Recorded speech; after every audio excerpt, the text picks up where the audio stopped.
اللهم صل على حبيبنا شفينا ومولانا أبي القاسم المصطفى محمد. اللهم صل على محمد وآل محمد. اللهم صل على محمد وآل محمد. اللهم صل على محمد وآل محمد.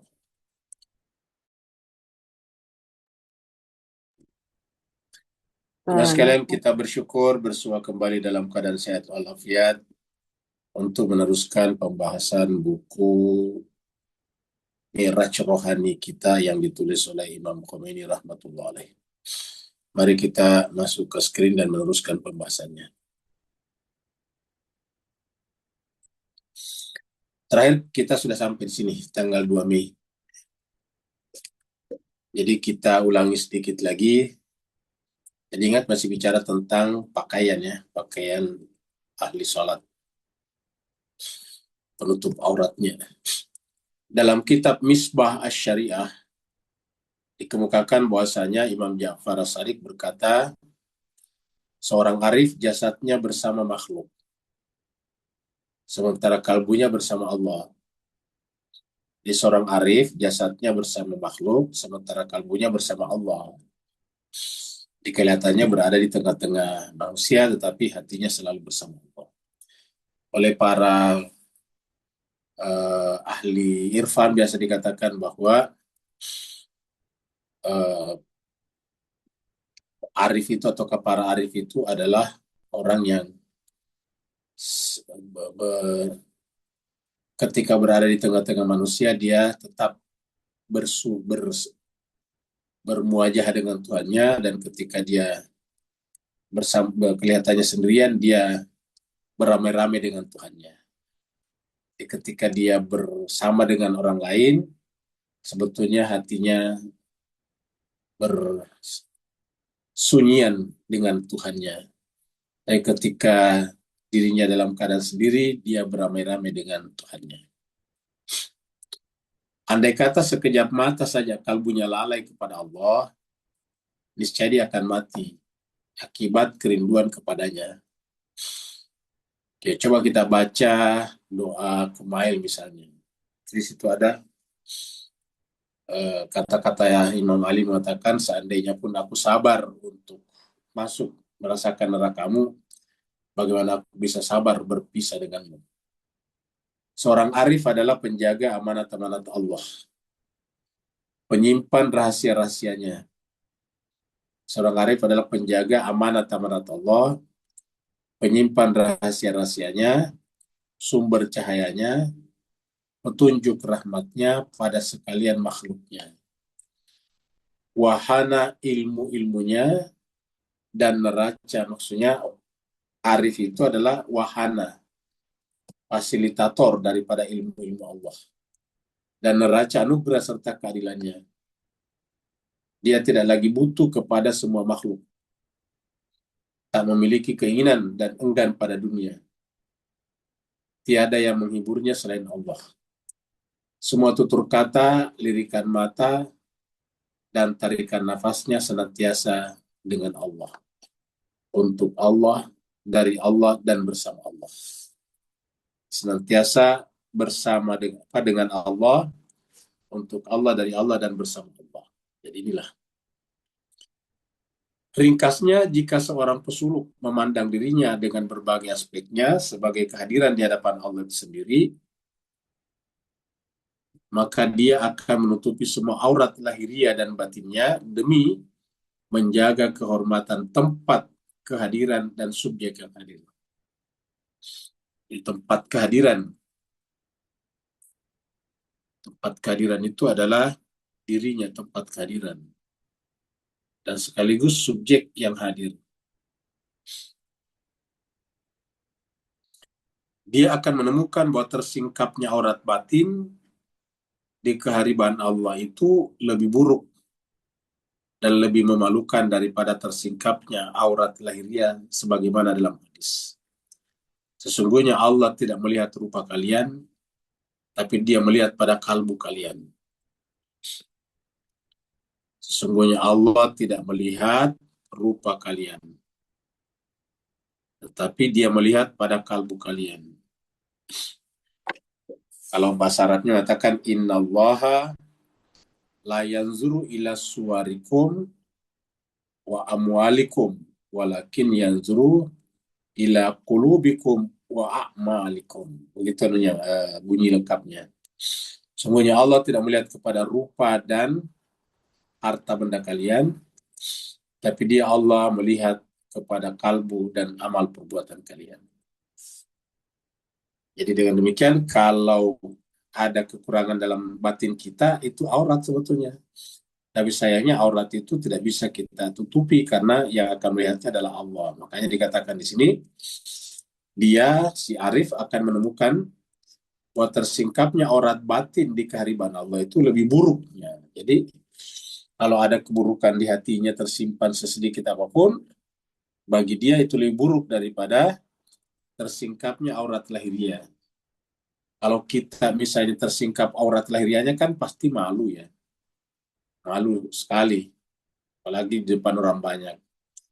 Nah, harusnya lebih malu lagi kalau aurat batin kita tersingkap.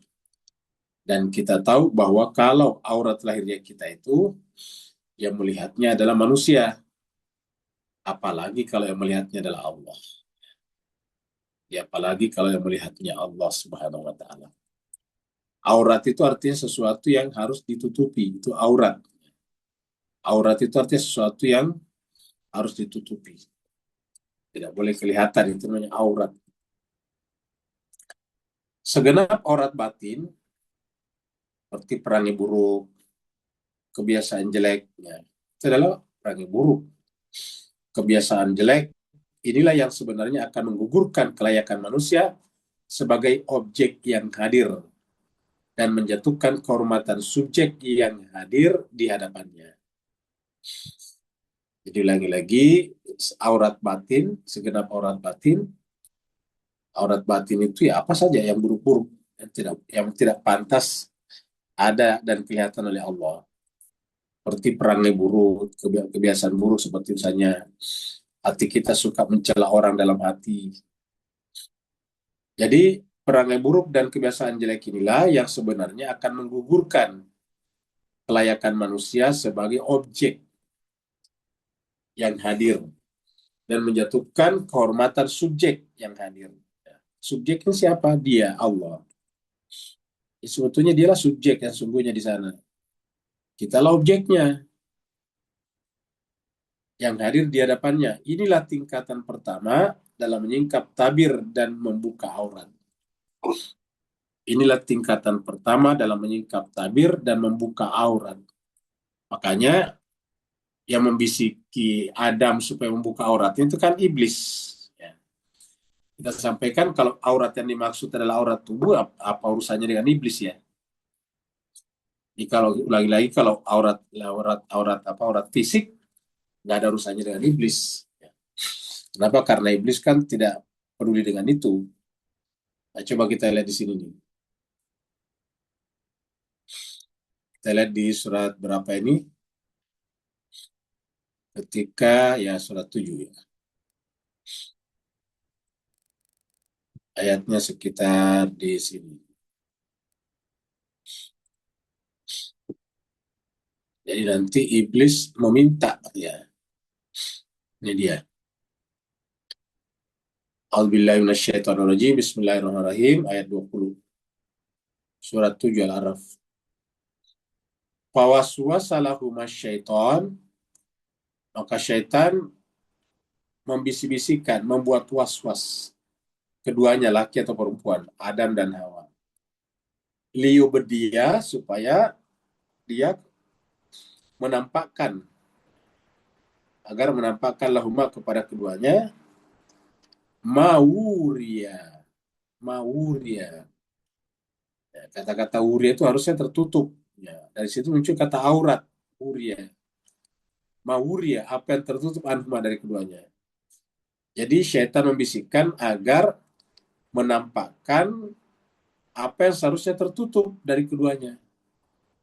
Jadi apa yang seharusnya tertutup pada Adam dan Hawa, pada laki dan perempuan, ya oleh iblis ditampakkan. Jadi katakan liyubdiya lahuma mauria anhuma. Jadi kan berarti bukan satu kepada yang lain, tetapi kedua-duanya. Jadi liyubdiyalahuma, untuk menampakkan kepada keduanya, mauria, apa yang seharusnya tertutup anhuma, dari keduanya. Min sawatima. Nah, kata-kata sawat diartikan aurat. Sawat ini dari kata sayiat, keburukan-keburukan. Ya, keburukan-keburukan. Jadi keburukan-keburukan itu harusnya tidak boleh ada. Ya. Kata-kata tertutup harusnya tertutup, berarti tidak boleh aktual. Dia kan memang secara potensi ada pada diri kita, tapi tidak boleh menjadi aktual. Dia harus tetap tersembunyi. Dia tetap berada di dalam alam potensial. Karena selama dia masih berada dalam potensial, dia belum dikatakan keburukan. Tapi kalau sudah keluar menjadi bisikan hati, menyerang orang secara pikiran, nah itu sudah menjadi sayiat. Sawat itu dari kata sayiat. Jadi setanlah yang membisik-bisiki keduanya agar menampakkan apa yang seharusnya tertutup dari keduanya. Dari aurat keduanya, dari keburukan keduanya. Ya. Jadi keburukan itu tidak boleh muncul pada jiwa, karena begitu dia muncul, maka dia menjadi keburukan. Ingat, kita pernah bahas bahwa manusia itu memang secara potensi ada namanya fujuraha wa taqwaha wa nafsi wa masawaha fa'alhamaha fujuraha wa taqwaha. Jadi manusia itu memang mempunyai dua kecenderungan, fujur dan takwa. Nah, apabila kemudian dia eh, munculkan potensi fujurnya, maka dia menjadi sayyiat. Harusnya kan yang muncul adalah hasanat. Sayyiat lawannya kan hasanat. Harusnya hasanat yang muncul, kebaikan. Dan ini harusnya ditutup ini. Uria ditutup. Kata ditutup berarti tidak boleh keluar. Ya, contohnya misalnya kalau kelapa, saya kelapa. Kelapa itu kan secara potensi ada tunas kelapa di dalamnya. Kalau kelapa itu kita simpan di lama, tunasnya, tunas kelapa. Atau kelapa kita simpan di tempat berair, di dekat dapur biasa, dapur basah, ataukah di kamar mandi basah. Ya. Di situ biasanya kan lembab. Nah, maka kemudian biasanya buah kelapa itu mengeluarkan tunas. Dan pohon kelapa mengeluarkan tunas itu baik air tawar ataupun air laut, bisa mengeluarkan tunas. Nah, tapi kalau tidak diletakkan di sana, tunasnya tidak keluar. Jadi artinya apa? Secara potensi memang pohon kelapa itu ada tunasnya, buah kelapa maksudnya, untuk menjadi pohon kelapa baru. Tapi kalau tidak disentuhkan dengan tanah atau basah, dia tidak akan keluar. Nah, begitulah kurang lebih. Ya, jadi tidak boleh keluar, tidak boleh aktual. Dia tetap hanya tersimpan secara potensial di sana. Kita sampaikan selama dia potensial, belum keburukan. Contohnya, telur sebagai telur kan potensi ayam, tapi belum bisa dikatakan ayam. Jadi telur, ya telur, tetapi dia memiliki potensi untuk menjadi ayam. Tapi selama benar-benar masih telur, tidak bisa dikatakan ayam. Cuma ada potensi yang jadi ayam. Buktinya apa? Kalau disimpan di temperatur tertentu yang agak tinggi, lalu kemudian dia keluar nanti anak ayam dari dalamnya. Cangkangnya tiba-tiba hancur dari dalam, dan keluar anak ayam menciut-ciut. Nah, nanti menjadi ayam besar. Karena telur itu adalah memiliki potensi sebagai ayam. Tetapi selama potensi itu belum aktual, tidak bisa dikatakan ayam, tetap dia telur.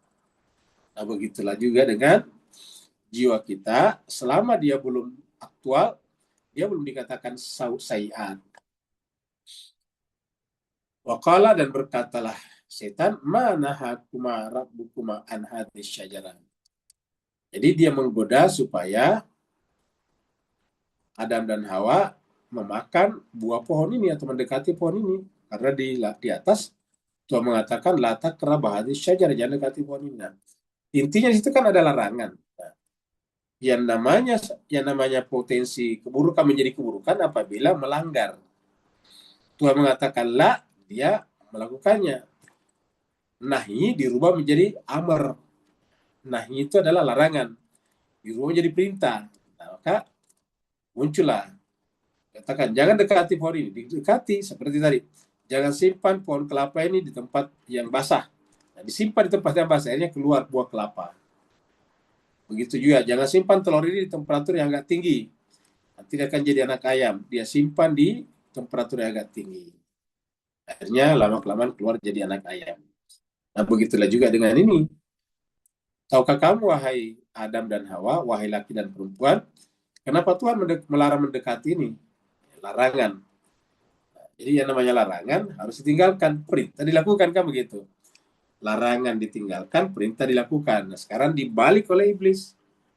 Ya, larangan dilakukan, perintah ditinggalkan. Nah, seperti itu.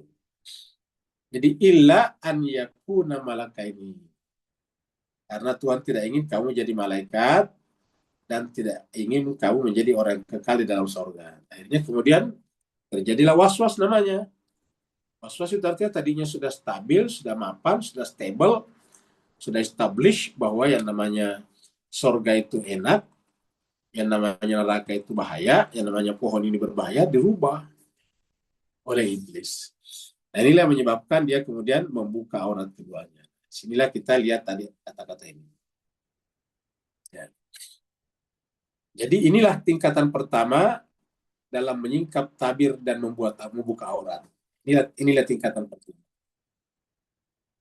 Inilah tingkatan pertama.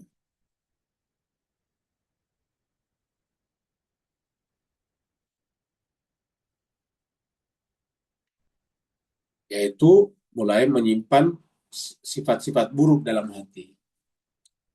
Ketahuilah bahwa jika manusia belum menutup dirinya dengan tabir sataria, sifat Allah yang maha penutup aib, satar itu dari kata penutup.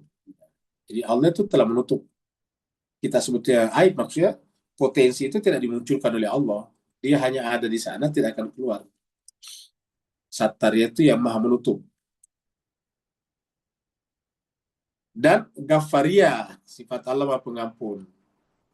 Jadi ketahuilah bahwa jika manusia belum menutup dirinya dengan tabir Sataria dan Ghafaria dan belum berada di bawah nama As-Sattar, Maha Penutup, dan Al-Ghaffar, Maha Pengampun, meskipun dia telah meminta ampun dan menutup aib dirinya, maka kelak ketika tabir alam fisik dan hijab alam duniawi telah dia lampaui, mungkin saja semua tabir yang menutupi segenap aibnya akan terbuka di hadapan para malaikat yang dekat dengan Allah, malaikat mukarrabin dan para nabi yang diutusnya. Jadi oleh sebab itulah jangan sampai terbuka. Bagaimana cara terbuka? Ya kita memang me, mengapa ya mengisbatkan, meng, mengikrarkan dalam hati bahwa memang Allah itu adalah As-Sattar dan Ghaffar. Jadi Allah itu adalah Maha Sattar dan Maha Ghaffar.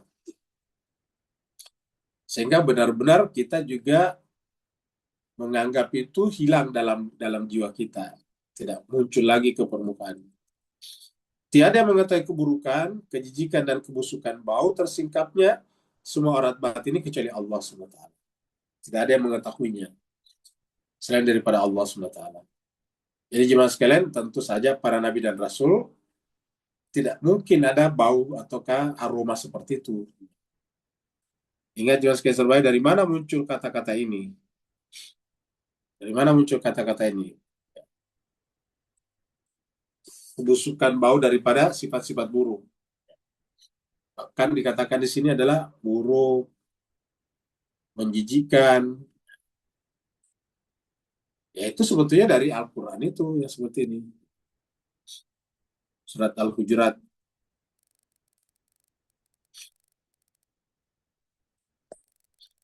ayat 49.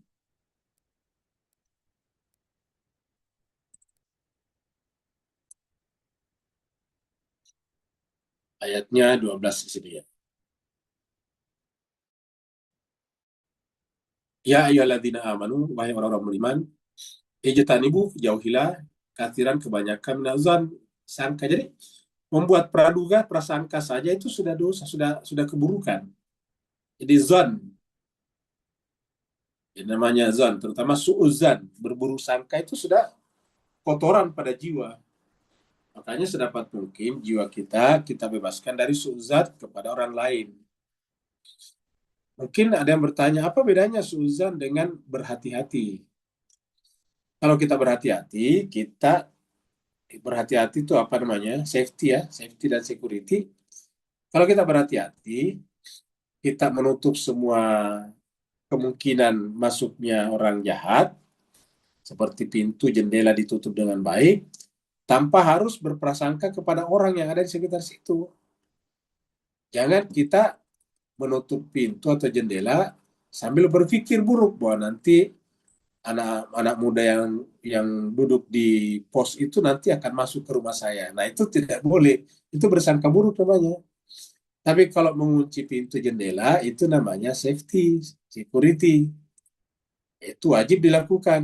Dan itu tidak berprasangka buruk kepada siapapun juga. Itu adalah kewajiban kita. Misalnya kalau kita keluar rumah, misalkan keluar rumah misalnya, jangan terlalu pagi misalnya kalau tidak terlalu penting. Kenapa? Karena terlalu pagi itu masih gelap, masih sangat sedikit orang, tingkat safety-nya rendah. Nah, itu namanya tanpa harus berprasangka buruk. Tapi kalau kita memikirkan seseorang, nah itu bahwa ada orang itu yang bisa berbuat jahat kepada kita, maka itu namanya berburusan. Itu tidak boleh. Jadi zon, untuk mengatakan yang namanya zon itu sebagiannya adalah ismun inna ba'da zon ithm. Kemudian yang kedua, wala tajassasu, jangan tajassus. Jangan memata-matai mencari-cari kekurangan orang. Kita itu kan sering sekali mencari-cari kekurangan orang. Kita gemar aja kalau ada orang gimana sih? Kita suka ngejar-ngejar. Nah, ini adalah jelas ini perbuatan buruk, aib sebetulnya. Harusnya kita malu kalau Allah melihat itu aurat. Kalau itu ada berarti aurat itu terbuka di hadapan Allah. Jadi wala tajassasu, jangan tajassus. Tajassus itu spying, memata-matai, mencari-cari kekurangan orang. Karena kita tidak berkepentingan dengannya. Kecuali kalau kita intel, apa namanya, memang spy, memang kerjanya sebagai sebagai apa namanya agent, sebagai intelijen negara, ya memang mencari-cari. Apalagi kalau misalnya polisi ada intelnya mencari pengedar narkoba, pengedar eh, dada, nah itu cocok.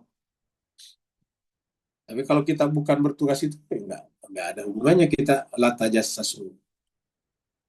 Jadi ini yang kedua. Jadi pertama larangan ini, ya, kemudian ini larangannya di sini, jauhilah, berarti harus jauhi. Kedua larangan, ketiga lagi larangan lagi, walaya getab, jangan mengumpat, jangan bergibah, jangan menggibah orang. Walaya getab ba'dukum ba'da, jangan menggibah sebagian kalian atas sebagian yang lain. Jangan menggibah sebagian kalian atas sebagian yang lain. La yaghtab ba'dukum ba'da, sebagian kalian atas sebagian yang lain. Ayuhibbu ahadukum an ya'kula lahma akhihi. Nah, jadi dari tiga ini, zuan, tajassus, kemudian gibah, nah itu dosanya adalah seperti apa? Seperti lahma akhihi maita. Seperti yakul memakan daging bangkai saudara sendiri. Nah, itu kan berarti yang namanya bangkai, ini kan sudah mati berarti bangkai. Daging pasti berbau. Berbau, apalagi dimakan pula. Coba lihat ini. Jadi daging manusia, dibayangkan itu, bangkai manusia dimakan pula. Ini kan luar biasa menjijikannya. Maka dikatakan di sini, fakarihtumu, harusnya jijik. Nah, gitu. Harusnya jijik. Yang tiga-tiganya tadi kan adalah apa namanya aurat hati yang harusnya ditutup, harusnya dihilangkan, tidak boleh aktual di dalam jiwa kita, karena begitu dia aktual dia busuk dan harusnya kita malu karena Tuhan lihat. Itu yang disebut tadi Imam Khomeini dengan harusnya kita sangat malu lah, jauh lebih malu daripada kelihatannya aurat fisik kita, karena kalau aurat fisik kita hanya orang yang melihat, ini Allah yang melihat. Jadi tiada yang mengetahui keburukan, kejijikan dan kesukaan tersingkapnya semua aurat batin ini kecuali Allah SWT. Jadi makanya tidak boleh muncul karena Allah yang mengetahui. Imam Khomeini memanggil kita, wahai saudaraku, Janganlah kalian samakan keadaan alam akhirat dengan alam dunia ini. Jadi jangan samakan kehidupan dunia dan kehidupan akhirat. Kehidupan dunia itu pertama tidak semua langsung ada hukumannya. Yang kedua, hukumannya tidak sedahsyat di akhirat. Tidak se tidak se apa namanya? Tidak sekuat di akhirat.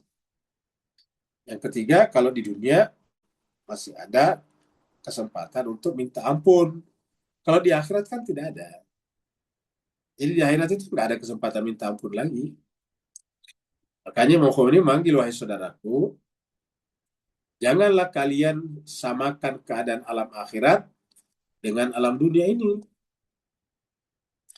Lantaran alam dunia ini tidak mampu menampung satupun nikmat dari segenap nikmat alam akhirat atau satupun bencana dari segenap bencana alam akhirat.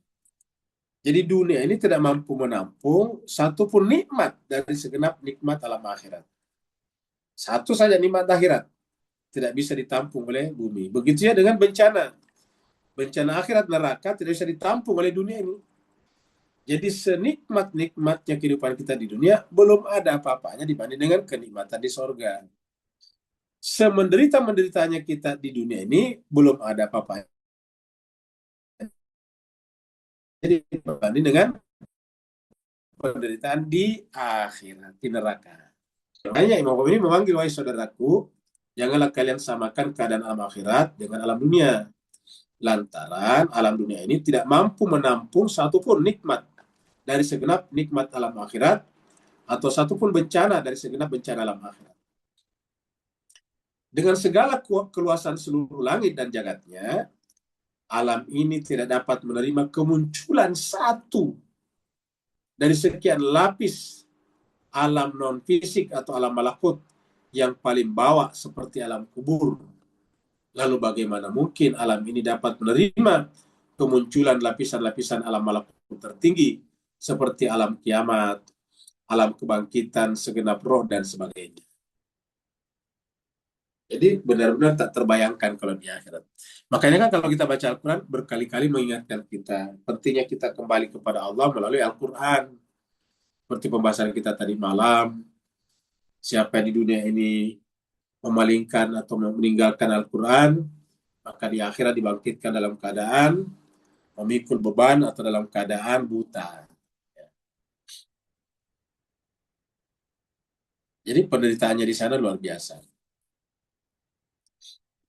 Dalam sebuah hadis panjang yang diriwayatkan oleh Asy-Syahid Ats-Tsani dalam kitabnya yang berjudul Munyah Al-Murid, Munyah Al-Murid, diceritakan bahwa Imam Ja'far Shadiq, Imam As-Shadiq Al-Kubra berkata, saya mendengar ayahku bersabda, sungguhnya ulama Syiah kami akan dibangkitkan, lalu diberikan kepada mereka berbagai lencana kehormatan sesuai dengan kadar ilmu dan kesungguhan mereka dalam membimbing hamba-hamba Allah. Jadi inilah dia jemaah sekalian. Sekaligus ini menjelaskan tentang hakikat ulama. Salah seorang dari mereka sampai ada yang dikalungi 1.000.000 lencana kehormatan yang terbuat dari cahaya. Kemudian beliau melanjutkan, sesungguhnya 1 dari jutaan lencana kehormatan itu saja sudah lebih utama dibandingkan 1.000.000 kali terbitnya matahari. Luar biasa. 1.000.000 kali terbitnya matahari itu berapa tahun? 1 tahun kan cuma 360 kali. Setahun itu cuma 365 kali. 10 tahun cuma 3.600 kali. 100 tahun 36.000. Kamu gitu. Jadi berapa itu kalau 1 juta tahun? Jadi luar biasa. Jadi kita ulangi lagi di sini. Karena ini adalah hadisnya menarik ya.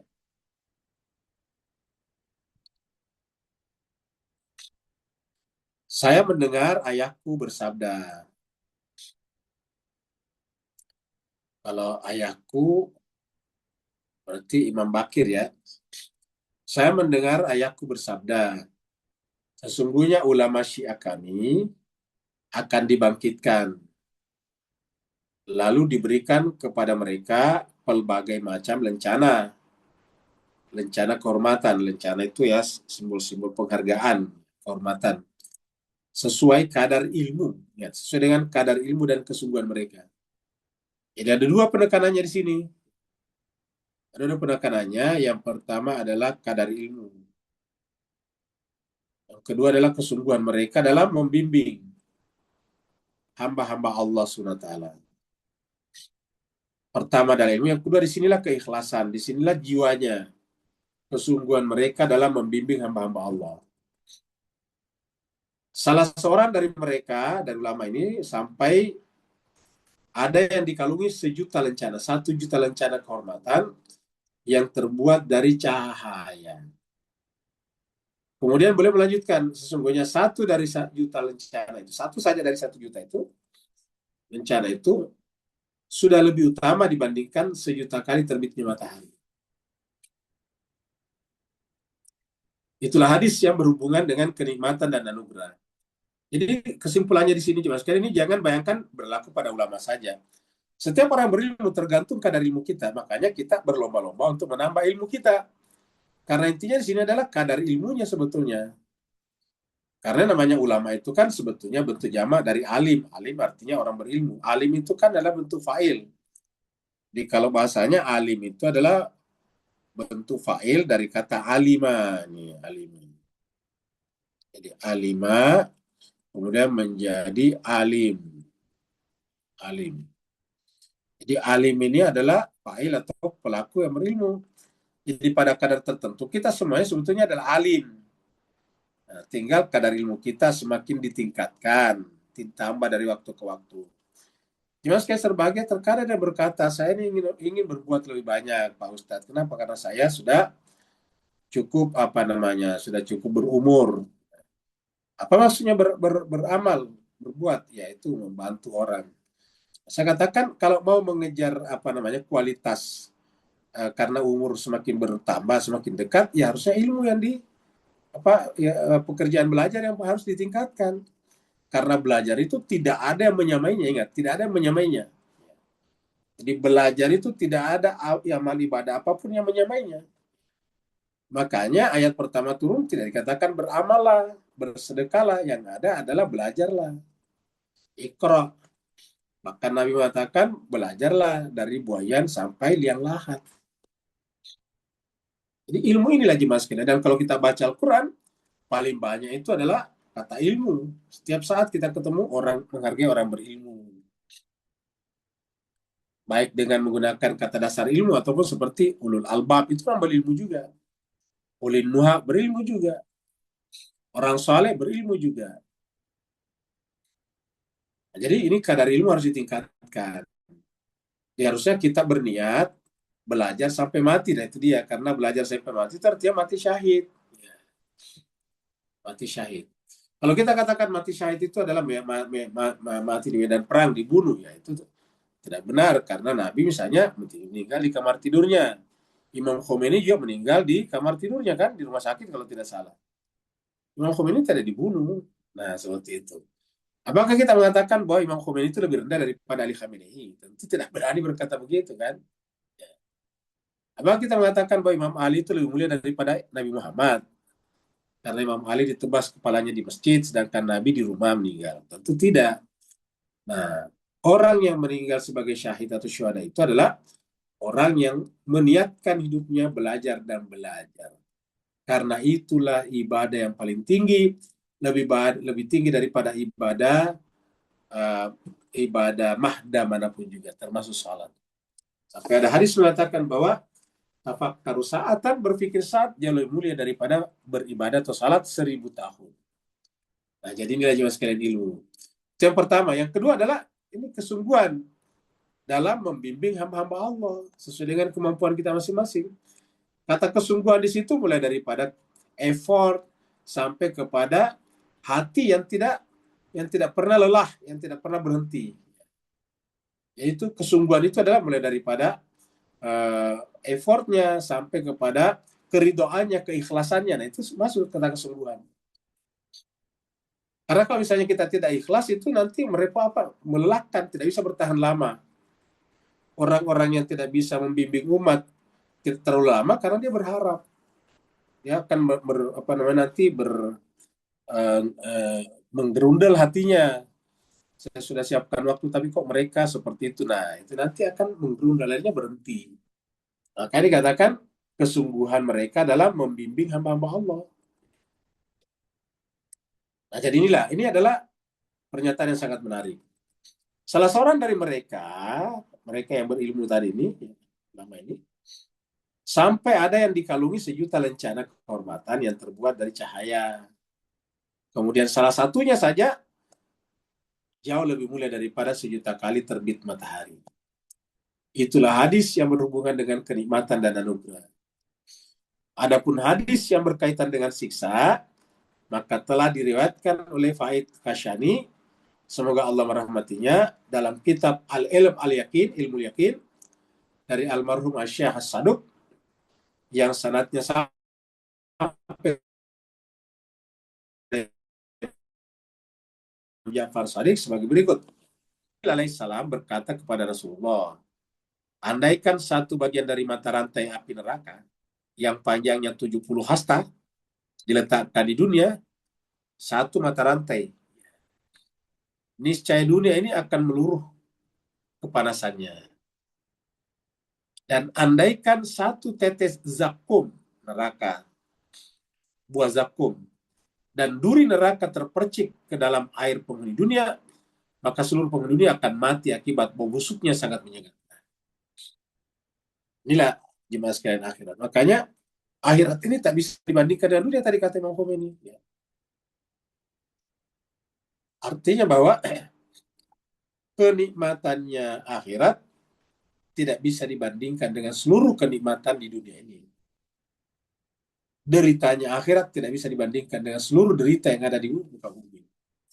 Begitu menderitanya orang di sana. Dan ini disampaikan juga apa namanya oleh malaikat Jibril ketika berbicara kepada Rasulullah. Jibril mengatakan, andai kata satu bagian dari mata rantai api neraka, jadi mata rantai itu, yang namanya mata rantai itu kan bersambung-sambung ya. Seperti ibu-ibu punya rantai kalung itu kan bersambung-sambung, saling mengikat satu sama lain. Panjangnya 70 hasta. Satu saya diletakkan di dunia, ya maka kemudian panasnya dunia ini nggak ada apa-apanya. Satu saya diletakkan, ternyata panasnya dunia nggak ada apa-apanya. Niscaya dunia ini akan meluruh kepanasannya. Dan andai kata satu tetes zakum dan duri neraka terpercik ke dalam air penghuni dunia, maka seluruh penghuni dunia akan mati akibat bau busuknya sangat menyengat. Tadi bau busuknya. Kata Imam Khomeini, kita berlindung kepada Allah dari kemarahan Tuhan yang Maha Pengasih itu. Jadi, jangan sampai kita masuk kategori itu. Jadi, Mas Kaiser Bahagia, sekarang kita sudah lihat bahwa ya, aktivitas amal ibadah paling tinggi, paling luar biasa adalah belajar dan belajar. Kita selama ini sudah terlanjur dicekoki bahwa amalan tertinggi itu misalnya sholat tengah malam, salat duha kalau di sebagian masyarakat kita, akan ada lagi sama salat isyraq, puasa Senin Kemis. Ya, memang itu bagus, tetapi yang lebih tinggi dari semuanya itu adalah belajar. Ya, belajar. Karena hanya dengan belajar itulah kita bisa ma'rifat kepada Allah. Hanya dengan salat, puasa, zakat itu tidak bisa, apa dengan salat dan puasa Senin Kemis saja itu tidak bisa membuat kita ma'rifat kepada Allah. Jadi dengan demikian, ma'rifat kepada Allah. Ingat tadi pembahasan kita sore hari, harus burhani dulu, baru irfani. Nah, burhani itu ilmu. Nanti dia irfani, baru zauknya, baru rasanya. Jadi harus ilmu.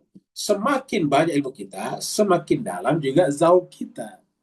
Karena kita zauki itu adalah bahsi kita, ataukah ilmu yang kita ketahui itu, ilmu burhani. Makanya tidak mungkinlah Tuhan pertama kali menurunkan kepada Nabi Iqra kalau tidak penting itu ilmu. Harusnya yang pertama turun salatlah, puasalah, demonstrasilah, berdemo lah. Bukan apakah salah demo? Enggak. Tetapi jangan sampai kita rajin berdemo, tapi belajar, mohon maaf, tidak berlanjut. Ini salah, keliru. Kita selagi lagi angkat lagi, Iran bisa seperti sekarang ini karena kemampuan ilmunya. Karena kemampuannya, Iran itu apa namanya hebat, jago di dalam diplomasi, sebagaimana jago dalam militer. Jadi inilah dia. Kenapa? Karena militernya maju itu ya karena ilmunya. Kemudian diplomasinya maju itu karena jiwanya, karena irfannya. Sabar, tidak tidak tidak gampang terprovokasi oleh apa namanya musuh-musuhnya. Seorang pesuluk hendaknya mengubah sifat dan perangai buruknya menjadi sifat dan perangai yang sempurna. Jadi seorang pesuluk hendaknya mengubah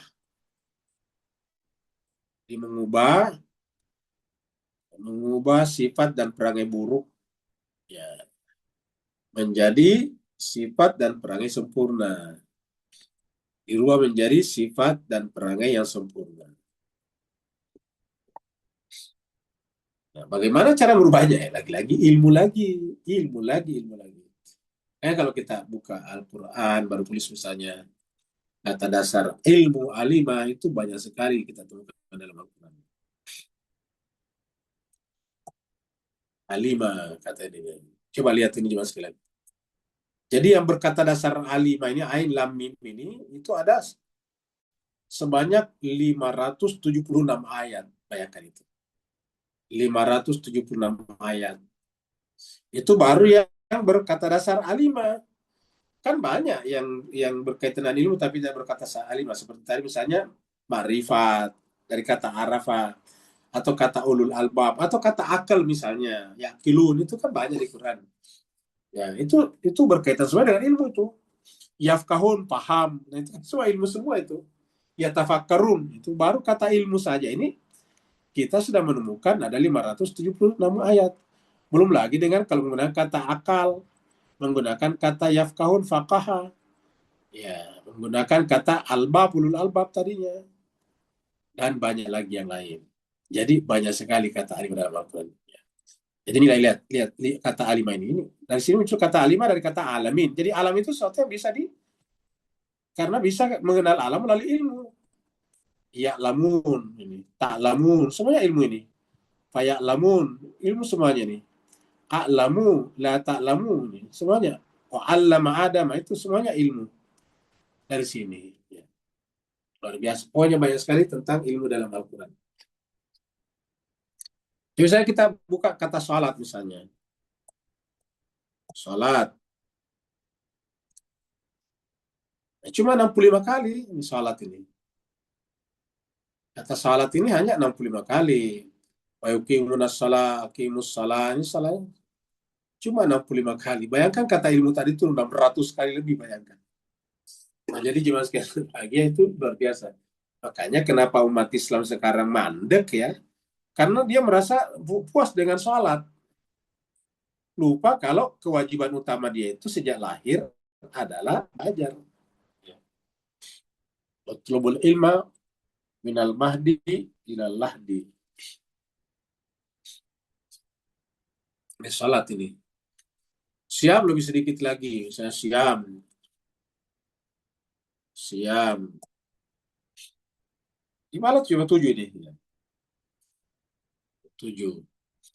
Kutiba alaikumus siam. Lailatas siam. Siam ini cuma 7. Tapi seakan-akan sekarang orang hebat sekali kalau bisa puasa Senin Kemis. Itu hebat sekali kan begitu. Padahal ya yang paling penting itu adalah belajar. Makanya tadi ini kita bahas belajar karena hadis ini yang mengutip Jibril berbicara kepada Rasulullah. Dan juga apa tadi itu ini, ini juga berkenaan dengan ulama ya. Dia harus sirna. Jadi kita ulangi lagi di sini. Seorang pesuluk hendaknya mengubah sifat dan perangai buruknya menjadi sifat dan perangai sempurna. Dari nafs Zulmani menjadi nafs rahmani. Jadi ingat, kita yang biasa berbuat buruk itu namanya nafs zulmani. Dirubah menjadi nafs rahmani. Dia harus sirna dalam lautan sifat-sifat kesempurnaan Allah. Jadi ingat, dianya itu adalah sifat-sifat buruk ini, perangai buruk, harus sirna dalam lautan sifat-sifat kesempurnaan.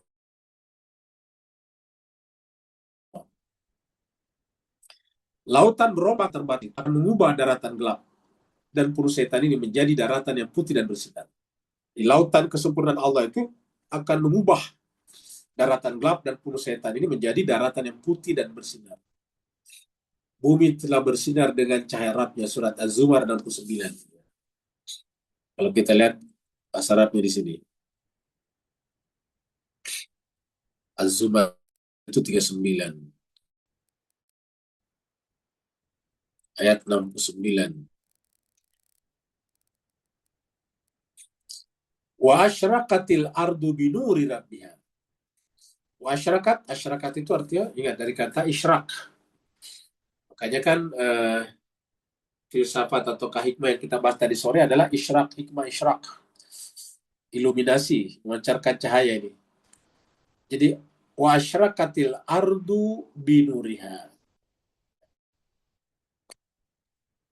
Jadi bumi jadi terang benderang, memancarkan cahaya dengan memancarkan terang dengan cahayanya, binur dengan nur. Nur apa? Rabbiha. Jadi nur Tuhan menyebabkan bumi ini terang benderang. Wasyraqatil ardu binuri rabbiha. Jadi bumi ini menjadi terang benderang, atau bisa dikatakan alam dunia ini menjadi terang benderang karena nur daripada Tuhan. Binuri rabbiha.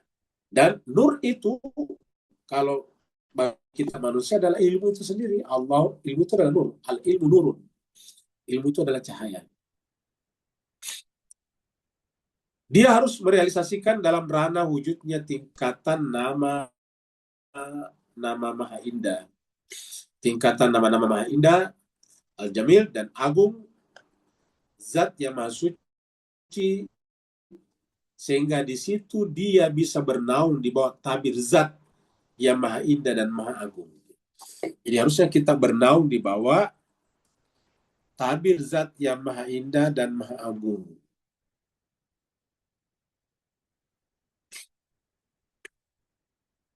Berperilaku seperti yang diinginkan Allah, yang dimaukan oleh Allah, yang diinginkan oleh Allah. Di berperilaku. Makanya kita tadi bahwa kalau kaitannya dengan Allah itu adalah melakukan yang diperintahkan, meninggalkan yang dilarang. Iblis berubah tadinya, dibalik. Melakukan yang dilarang, meninggalkan yang diperintahkan. Menutupi semua keburukan sifat-sifat kejiwaannya dan menerangi kegelapan lintasan-lintasan wahamnya. Waham itu apa ya? Ilusi. Waham itu adalah hayalan-hayalan buruk. Waham.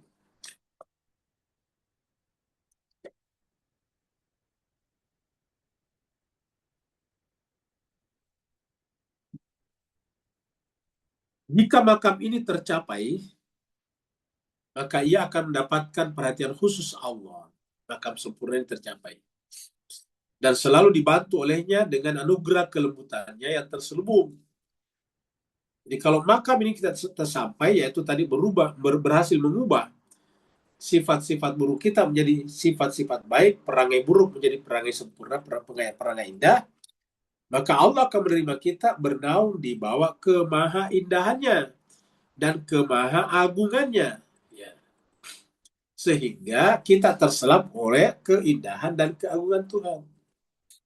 Nah, kalau ini sudah tercapai, maka kita akan mendapatkan perhatian khusus Allah. Dan selalu dibantu olehnya dengan anugerah kelembutannya yang terselubung. Jadi kita akan dibantu olehnya. Inilah sebetulnya makna daripada doa di akhir surat Al-Baqarah itu. Mari kita lihat dulu surat Al-Baqarah.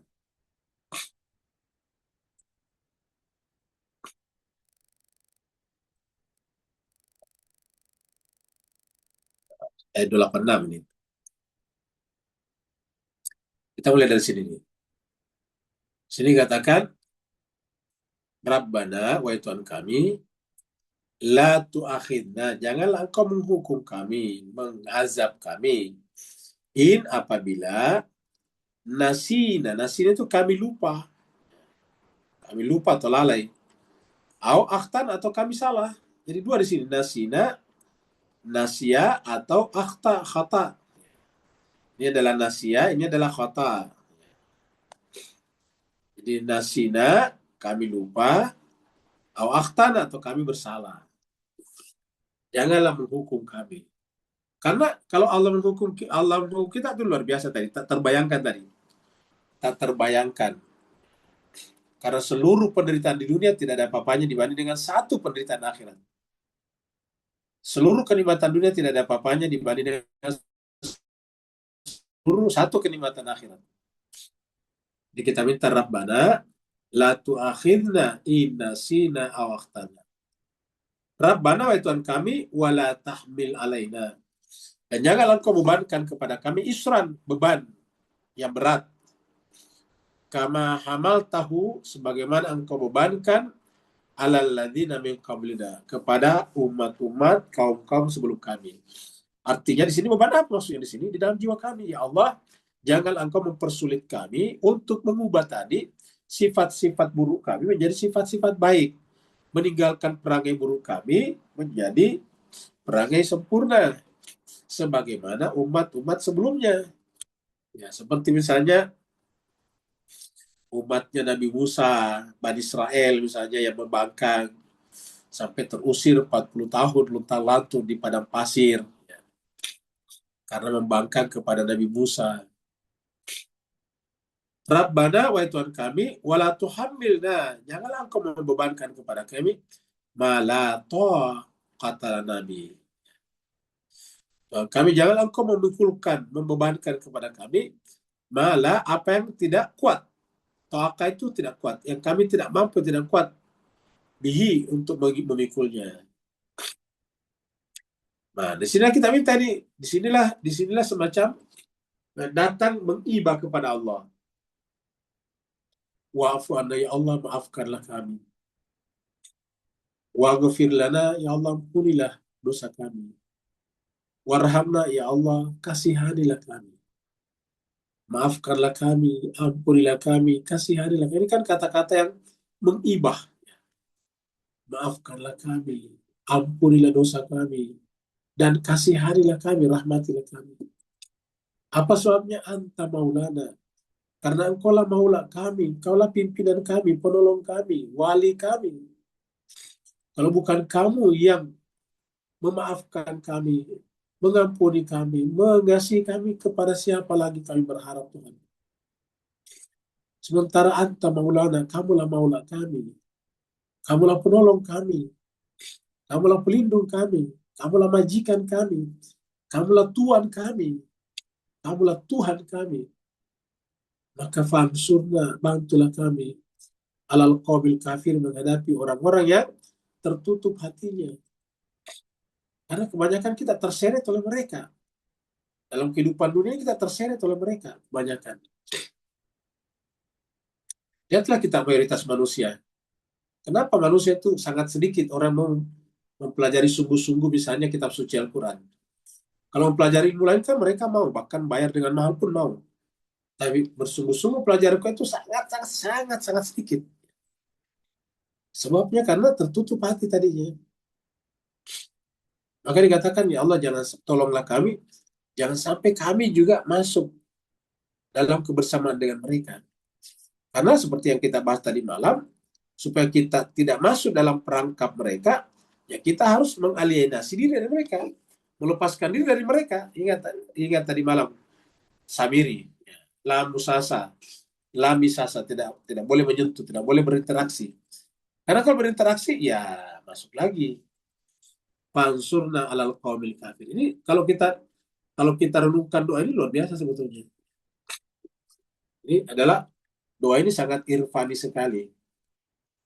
Pertama kata-kata ini, wa'fu anna waghfir lana warhamna anta maulana. Ini kan pengakuan, ya Allah, Saya tidak berwilayah kepada harta benda. Saya tidak berwilayah kepada manusia. Saya tidak berwilayah kepada makhluk. Saya hanya berwilayah kepadamu. Anta maulana. Kamulah tempat aku berwilayah. Maula itu kan tempat berwilayah.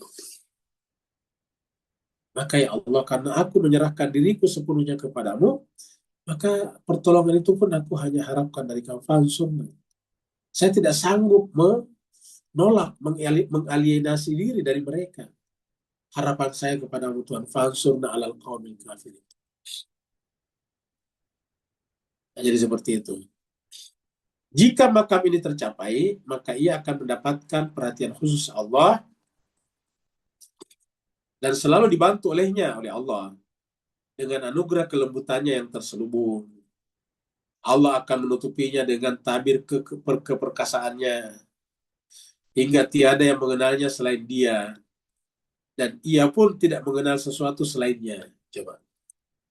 Tidak ada yang mengenalnya selain dia, dan ia pun, orang itu pun tidak mengenal apapun selain mengenal Allah saja. Karena kalau kita mengenal Allah, semuanya tersingkap. Rahasia segala sesuatu yang tersingkap. Karena password atas segala sesuatu ada pada dia, Allah SWT. Dalam sebuah hadis disebutkan, sesungguhnya para waliku berada dalam selubung pakaianku. Jadi para waliku, kata Allah, berada dalam selubung pakaianku. Artinya dia masuk dalam wilayahku. Anta maulana tadi. Tiada yang mengenal mereka selain aku. Tiada yang mengenal mereka selain aku. Ingat jemaah sekalian berbahagia,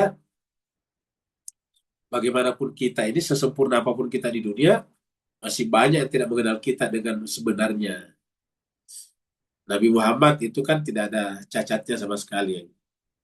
Ya. Tetapi mayoritas orang di Mekah pada saat itu tidak mengenalnya, sehingga mengusirnya. Bahkan orang yang ikut kepadanya pun tidak mengenalnya. Buktinya setelah Nabi meninggal, banyak perbuatan macam-macam setelah itu. Dan saudara dan sebagainya. Ini sebetulnya mereka tidak mengenal Nabi. Karena tidak ada yang mengenal Nabi selain aku, kata Tuhan. Dengan sempurna. Dalam Al-Quran juga terdapat beberapa petunjuk mengenai masalah ini. Di antaranya, Allah SWT berfirman di surat Al-Baqarah ini 257. Allah adalah pelindung orang-orang beriman, dan dia akan mengeluarkan mereka dari timbunan kegelapan kepada cahaya. Ini sambungan dari ayat Tul Kursi. Jadi kalau orang beriman itu walinya Allah, tapi kalau orang kafir walinya Tagut, kan begitu. Bunyi ayatnya, Allahu waliyul ladzina amanu, Allahu waliyul ladzina amanu yukhrijuhum minaz zulumati ila nur, minaz zulumati ila nur. Walladzina kafaru awliyahumut tagut yukhrijunahum minan nuri ila zulumat. Kan begitu surat ayat 257 ini ya.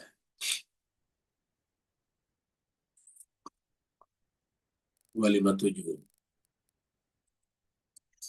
Allah waliyu. Ya, tadi Allah tuh pelindung, makanya kita menjadikan dia sebagai tempat berwilayah namanya maula. Allah waliyul ladzina amanu. Allah lah walinya orang-orang beriman. Ingat tadi, kalau dia beriman, dia masuk dalam selubung kekuasaanku, kesempurnaanku, kata Allah. Allah waliul ladzina amanu, Allah lah yang menjadi walinya orang beriman. Nah, kalau Allah sudah menjadi walinya orang beriman, maka Allah yukhrijuhum, mengeluarkan mereka, orang beriman ini, minaz zulumati, dari kegelapan, ila nur, kepada cahaya. Jadi bukan kita yang keluar dari kegelapan, kita tidak sanggup, jemaah sekalian. Siapalah kita ini? Kita hanya berusaha melakukan apa yang Allah inginkan. Allah lah yang akan mengeluarkan kita dari kegelapan menuju cahaya. Yukhrijuhum minan zulumati ila nur. Sebaliknya, walladzina kafaru, orang yang kafaru tadi tertutup hatinya, ingat? Ansurna alal qaumil kafirin. Walladzina kafaru, orang yang tertutup hatinya, auliya'uhum, wali mereka, tagut, egonya. Tagut itu adalah egonya. Wali mereka adalah hawa nafsunya.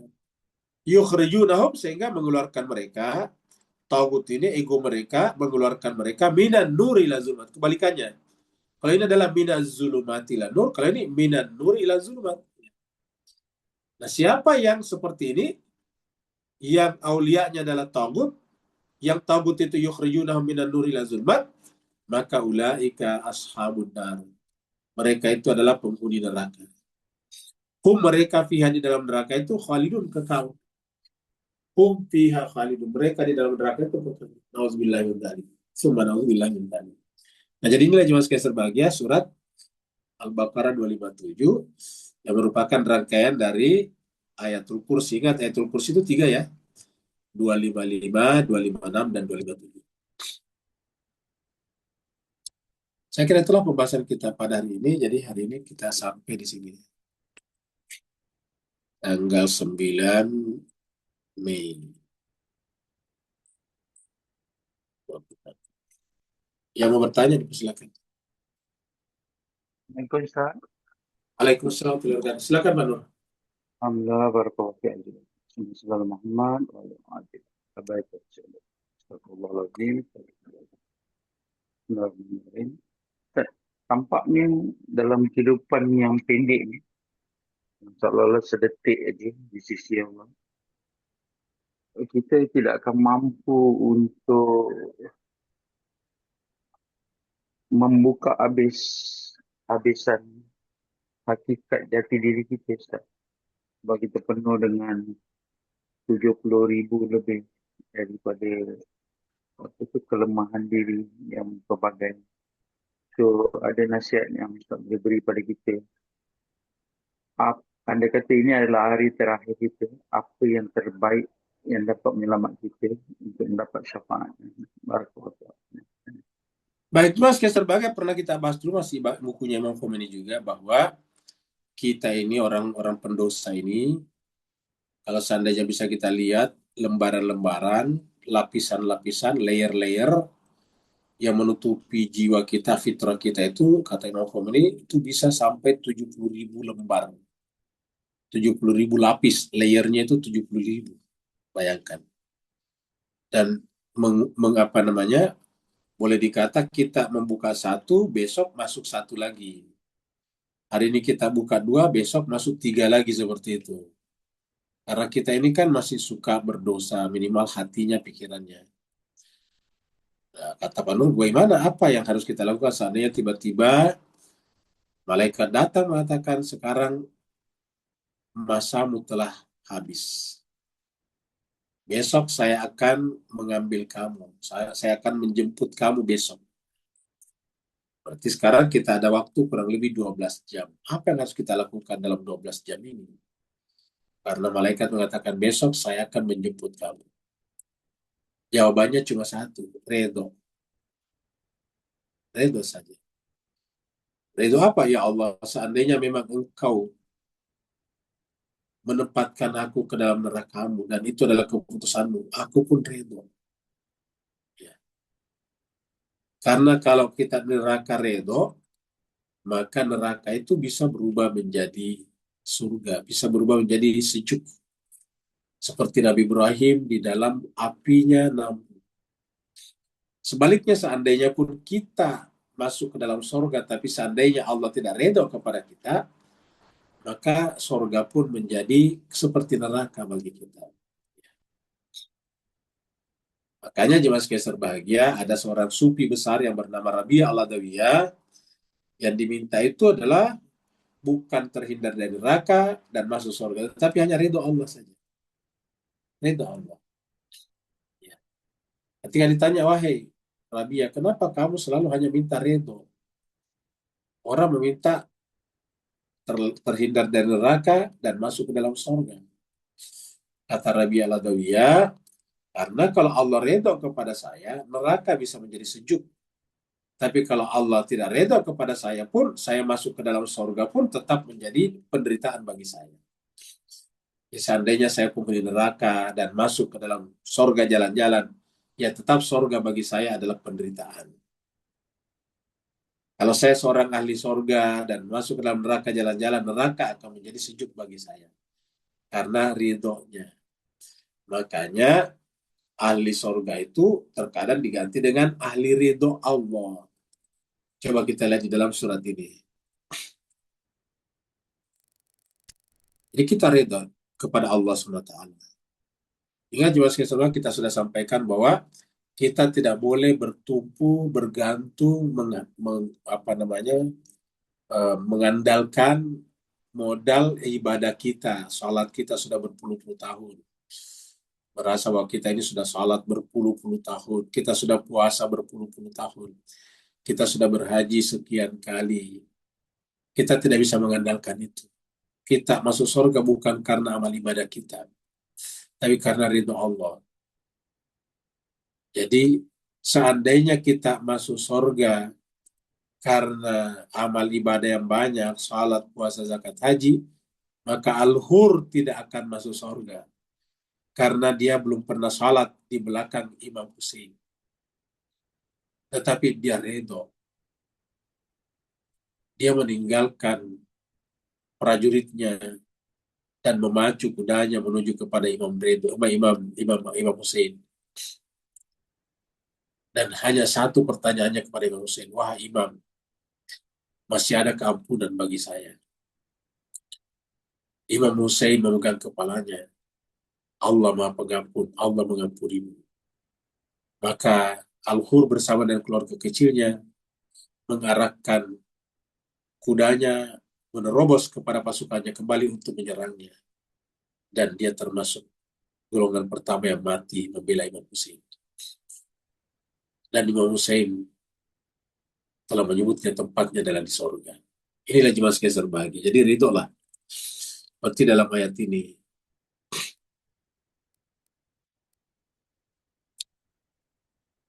Allah mengatakan,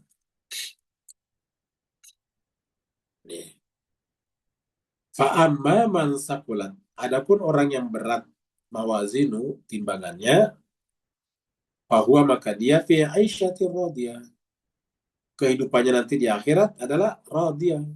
Orang yang diridhoi. Di sini diterjemahkan memuaskan. Padahal ini tulisannya radiyah. Jadilah diridhoi oleh Allah SWT. Di dalam Al-Quran, di surat Al-Fajr dikatakan, irja'i ila rabbiki radiyatan mardiyah, sama tulisannya. Irja'i ila rabbiki radiyatan mardiyah. Jadi harus radiyah ini yang paling penting. Nah, jadi kita lihat juga sekali kata sakulat di sini adalah berat. Apa itu berat timbangan? Yaitu menerima Al-Quran yang hidup dan Al-Quran yang diam. Menerima Al-Quran yang berbicara dengan Al-Quran yang bisu. Al-Quran yang berbicara itu adalah saya dan itraku, kata Nabi, sedangkan Al-Quran yang bisu itu adalah kitabullah. Maka Nabi mengatakan, taraktu fikum tsaqalain. Kata tsaqalain ini berat. Taraktu fikum, aku tinggalkan kepada kalian, di tengah-tengah kalian, tsaqalain, dua hal yang sangat berat. Tsaqalain. Ya. Jika kalian berpegang teguh kepadanya, kalian tidak akan pernah tersesat selama-lamanya. Lan tadillu abada. Kamu tidak akan pernah tersesat selama-lamanya. Apa itu? Kitabullahi wa itrati ahli baiti. Kitab Allah dan itrah keluarga. Sakulat. Fa'amma man sakulat mawazinu, dan dia sudah redo, ya, maka dia adalah masuk kategori redo. Jadi tanda orang yang menerima ini adalah ridho. Jadi makanya berkali-kali dalam Al-Quran disebutkan bahwa orang-orang yang ayat-ayat yang berkaitan dengan Imam Ali itu selalu radhiyallahu anhu wa radwan. Seperti di sini surat Al-Bayyinah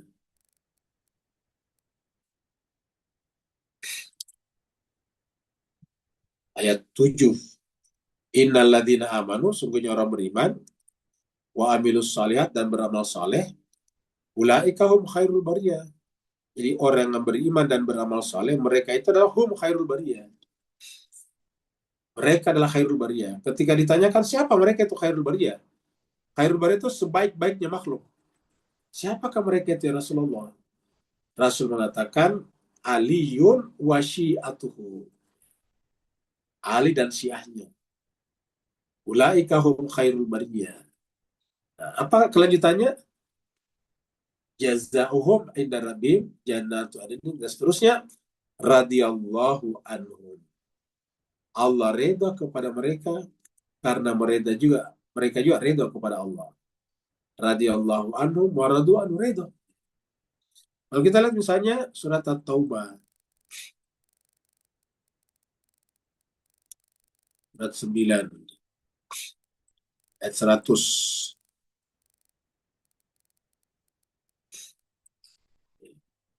Wasabiqun al-awwalun, orang awal dan yang terdahulu.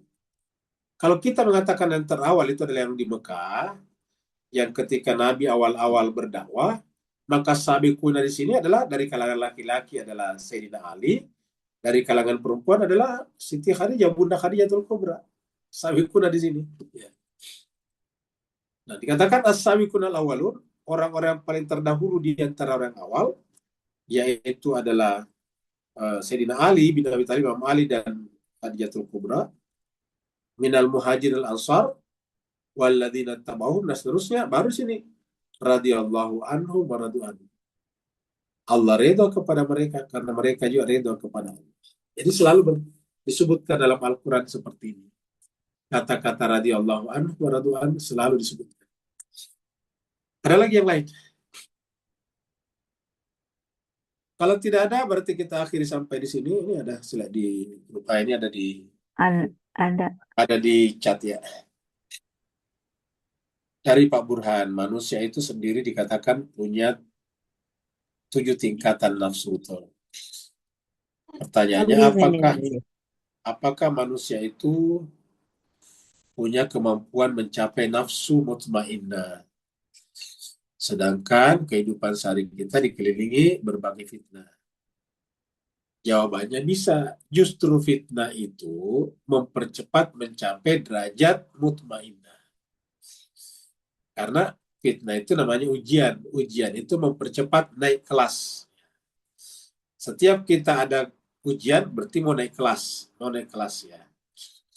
Saya kira di Singapura, di Malaysia, di Indonesia begitu semuanya. Kalau kita mau naik kelas, maka kita biasanya ada ujian dulu. Misalnya kita dari kelas 1 mau naik kelas 2, nah itu kita ujian dulu. Naik kelas. Jadi kalau ada fitnah, itu ujian.